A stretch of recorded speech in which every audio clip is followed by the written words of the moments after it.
Olá, meu nome é Adriana Pérez e o tema do vídeo hoje é Eu quero a minha recompensa e não abro mão. Vocês querem a recompensa de vocês? Então fique comigo aqui até o final. O livro que nós vamos ler está em Mateus 10, do versículo 40 até o 42. Quem quiser acompanhar comigo, abre sua Bíblia aí. Jesus disse, a partir do 40, tá? Quem recebe vocês, recebe a mim. E quem recebe a mim, recebe aquele que me enviou. Quem recebe um profeta, porque ele é um profeta, receberá recompensa do profeta. E quem recebe um justo, porque ele é justo, receberá a recompensa de justo. E se alguém der, mesmo que seja apenas um copo d'água fria a um desses pequeninos, porque ele é meu discípulo, eu lhes asseguro que não perderá a sua recompensa. E que recompensa é essa? Eu acredito que existe uma recompensa para cada ação que a gente faça, né? E se você continuar lendo aí no livro de Mateus mesmo, no capítulo 11, no versículo 18, no finalzinho do versículo 18, na minha versão está escrito assim, ó. Mas a sabedoria é comprovada pelas obras que a acompanham. Então, essa parte me fez pensar que existe uma recompensa para cada ação sua. Exemplo, se você não está fazendo nada, qual será a sua recompensa? É receber nada. Agora, se você recebe um profeta por quem ele é, qual será a sua recompensa? Geralmente um profeta libera uma profecia, né? Se você recebe um justo por quem ele é, você receberá uma recompensa proporcional. Um justo geralmente está ligado à justiça, né? Agora fala, né? Se você der, mesmo que seja apenas um copo d'água fria a um desses pequeninos por serem discípulos de Jesus, você receberá a sua recompensa. Que recompensa é essa, né? O que nós temos feito, né? Cada ação nossa, que recompensa, cada ação que a gente faz, qual recompensa que a gente espera receber, né? E aí eu quero que vocês abram agora a Bíblia de vocês, no livro de 2 Reis, capítulo 4, a partir do versículo 8 e 36. Nesse livro, fala sobre a ressurreição do filho da Sunamita. Talvez algum de vocês já conheça a história, né? Então vamos lá. Livro de 2 Reis, capítulo 4, a partir do 8. Certo dia, Eliseu foi a Sunem, onde uma mulher rica insistiu que ele fosse tomar uma refeição em sua casa. Depois disso, sempre que passava por lá, ele parava para uma refeição. Em vista disso, ela disse ao marido, sei que este homem que sempre vem aqui é um santo homem de Deus. Vamos construir lá em cima um quartinho de tijolo e colocar nele uma mesa, uma cadeira, uma lamparina para ele. Assim, sempre que nos visitar, ele poderá ocupá-lo. Aí você vê que ela é uma mulher rica, que cita o texto aí, né? Se ela é uma mulher rica, qual era a intenção dela quando ela estava insistindo para o profeta vir até a casa dela, né? Porque se você for analisar, uma pessoa que tem dinheiro, ela não vai querer algo...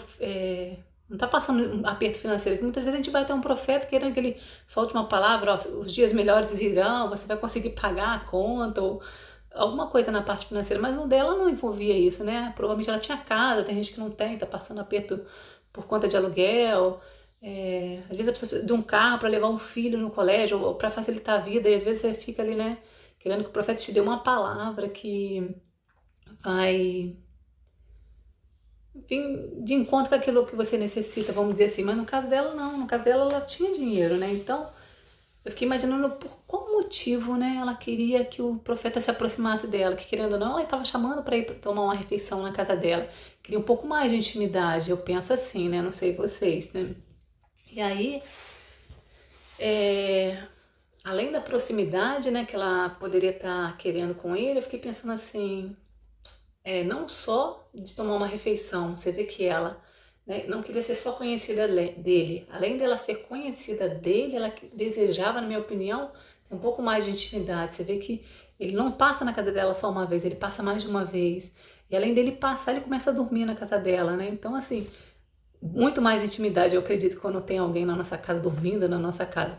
E mesmo assim, se você for continuar lendo o livro comigo aqui, você vai ver que o profeta não dava total intimidade para ela. Vamos ler no versículo 11, ó. Um dia, quando Eliseu chegou, subiu ao seu quarto e deitou-se. Ele mandou o seu servo Geazi chamar a Sulamita. Ele a chamou e quando ela veio, Eliseu mandou Geazi dizer. Então você viu, ele pede para Geazi lá chamá-la e pede para Geazi, quando ela chegar, né, com ele, provavelmente, que Geazi fale com ela. E ele fala: você teve todo esse trabalho por nossa causa, o que podemos fazer por você? Quer que eu interceda por você junto ao rei ou ao comandante? Então, se for analisar, ela está fazendo algo, né, para nós. Às vezes ela quer algo em troca, não é financeiramente. Então, às vezes ela quer que eu entre em contato com alguma autoridade, né? E ela fala que não, ó, continuando o texto, ó. Ela respondeu: estou bem entre minha própria gente, né? Então, eu entendo assim, que ela talvez estivesse falando assim: não preciso, se um dia eu precisar, eu mesmo vou até eles e eu converso, eu peço, intercedo. Tipo assim, não é isso que eu quero, não é essa a minha recompensa. Mas ela também não fala claramente o que era. E aí, ó, continuando. Mais tarde, Eliseu perguntou a Geazi: o que se pode fazer por ela? Ele respondeu: bem, ela não tem filhos e seu marido é idoso. E aí, se você for pensar, né, eu fiquei pensando assim, será que Geazi tinha mais intimidade, mais liberdade para perguntar as coisas para ela? Chegou para ela e perguntou: o que você deseja com a nossa visita aqui? O que a gente pode fazer para poder retribuir o que você tem feito, né, por nós? Provavelmente eles estavam gostando, porque eles viajavam, né? Profeta geralmente viaja cidades, é bem cansativo, talvez, né? Eu penso assim. Então, sabia que ele tinha morada, tinha um alimento, tinha um lugar para descansar, né? E aí eu penso que ela, na época, ou então Geazi, né, nesse caso, ele perguntou, ou então ele observou. Por quê? Porque se a gente for olhar para a época, não ter filhos era uma coisa que era pesado para uma mulher. Porque geralmente se o marido morre, ele fala que o marido era uma pessoa de idade mais avançada, né? Já estava velho ali. O termo é velho?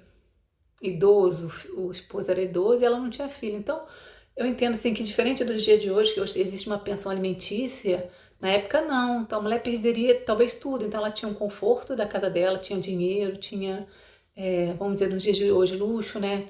Comida com fartura, roupa que ela quisesse, fazer o que ela quisesse. De repente, se o marido falecesse, ela ia perder tudo isso.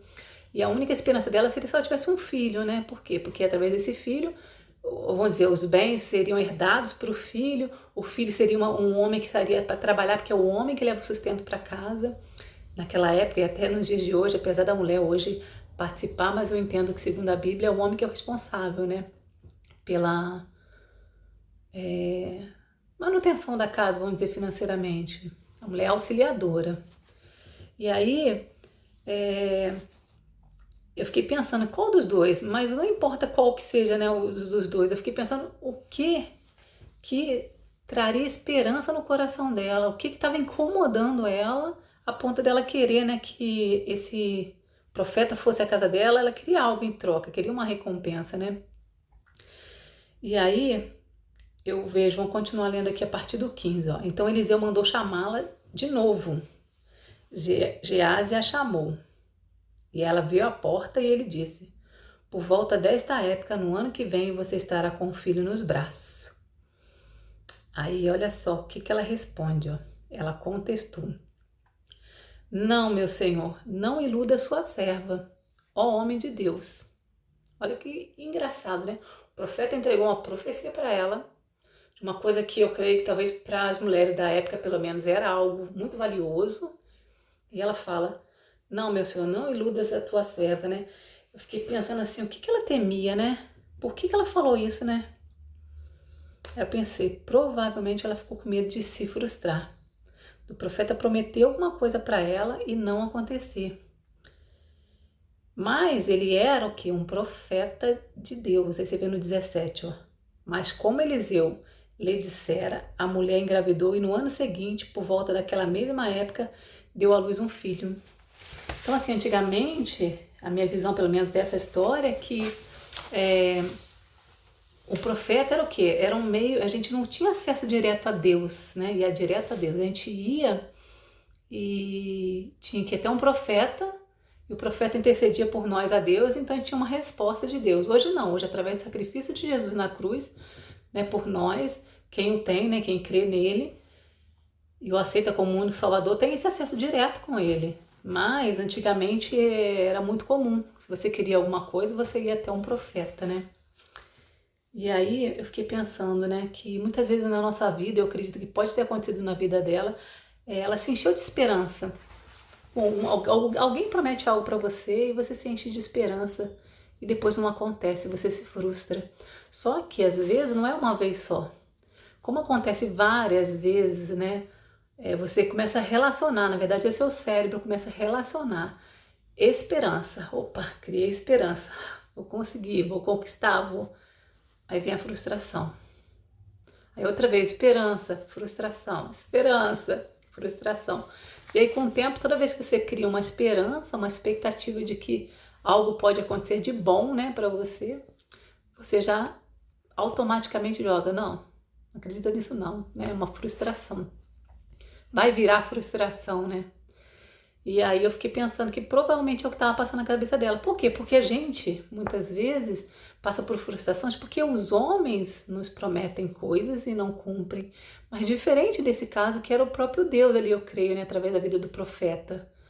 E então, por isso, depois de um ano, veio o filho. Mas não acabou por aí, né? Então, vamos continuar agora, a partir do 18.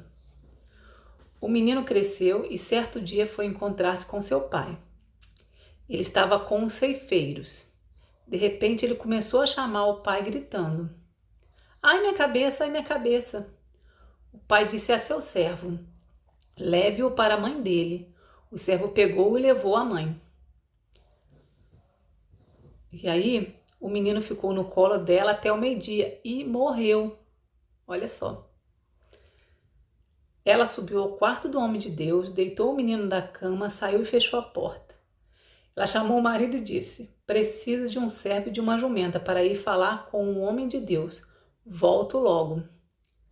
E aí ele perguntou: "Mas por que hoje não é lua nova e nem é sábado?"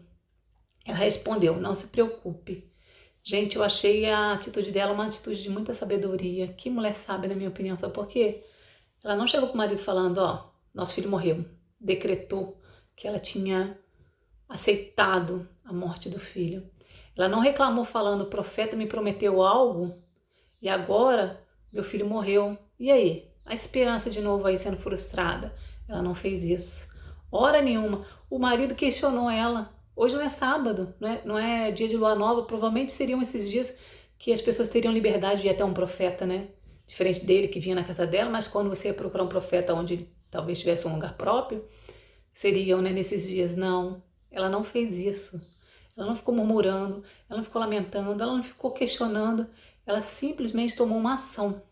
A ação foi qual? Deixar o filho no quarto e ir atrás do profeta, na minha opinião, ir atrás de quem poderia resolver o problema dela. Porque muitas vezes a gente faz isso, a gente fica, ao invés de ir direto na pessoa que talvez a gente está frustrada, chateada com alguma coisa que ela falou e que ela não fez, que ela não cumpriu, a gente fala todo mundo à nossa volta, a gente reclama, a gente fala mal, a gente murmura, e aí a gente perde a nossa bênção. Então vamos continuar, né? Vamos ler a partir do 24 agora. Ela mandou selar a jumenta e disse ao servo: "Vamos rápido, só pare quando eu mandar." Assim ela partiu para encontrar-se com o homem de Deus no Monte Carmelo. Quando ele a viu à distância, disse a seu servo, Geazi, né? "Olha, é a sulamita." Corra ao seu encontro e pergunte a ela: "Está tudo bem com você? Tudo bem com seu marido? E com o seu filho?" Ela respondeu a Geazi, mais uma vez: "Está tudo bem." E no 27, ao encontrar o homem de Deus no monte, ela se abraçou aos seus pés. Geazi veio para afastá-la, mas o homem de Deus lhe disse: "Deixe em paz. Ela está muito angustiada, mas o Senhor nada me revelou. Escondeu de mim a razão da sua angústia." Aí você vê que ela não falou nem para Geazi. Ela podia ter, né, uma pessoa próxima do profeta, talvez resolveria, né, já a situação dela. Querendo ou não, eu entendo que Geazi era tipo um estudante, né, do profeta. Eu não sei o termo que usa exato, mas eu entendo isso. Mas ela não. Então ela não aceitou a morte. Ela foi até quem tinha que ir e falou direto com a pessoa.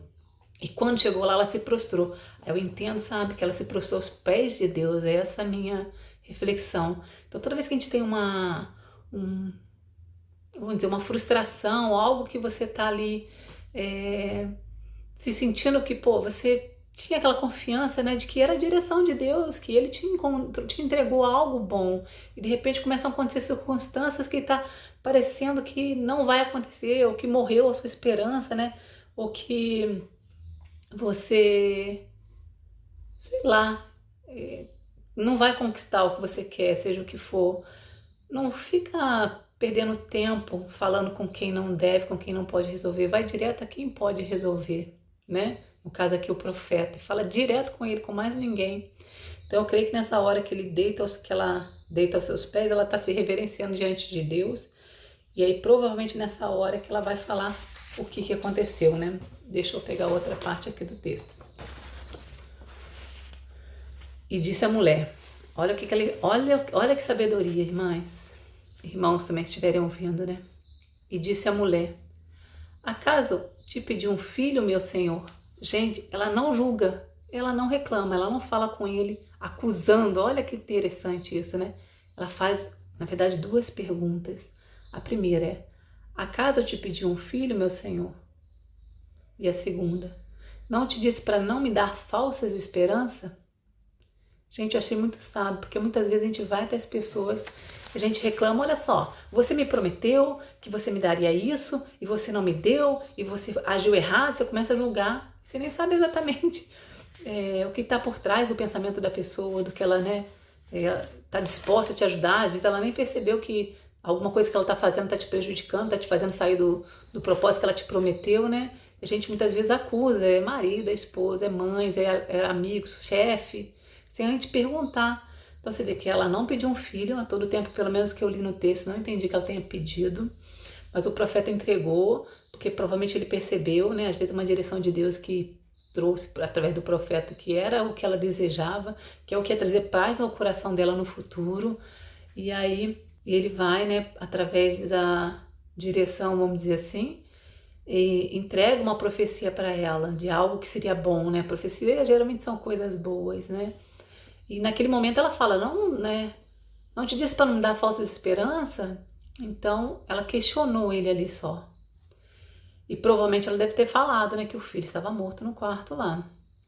Aí continuando a partir do 29. Então Eliseu disse a Geazi, põe a capa por dentro do cinto, pegue o meu cajado e corra.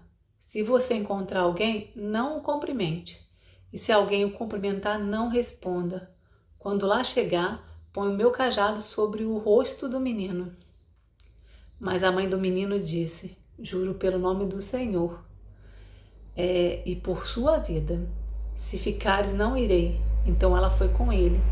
Você vê que ela estava muito determinada, né? Tipo, buscando em Deus. Eu quero uma resposta sua. Se você não for, eu não vou daqui. Eu não vou sair daqui. Porque eu não vou me dirigir a pessoas que não estão preparadas para me entregar o que eu preciso.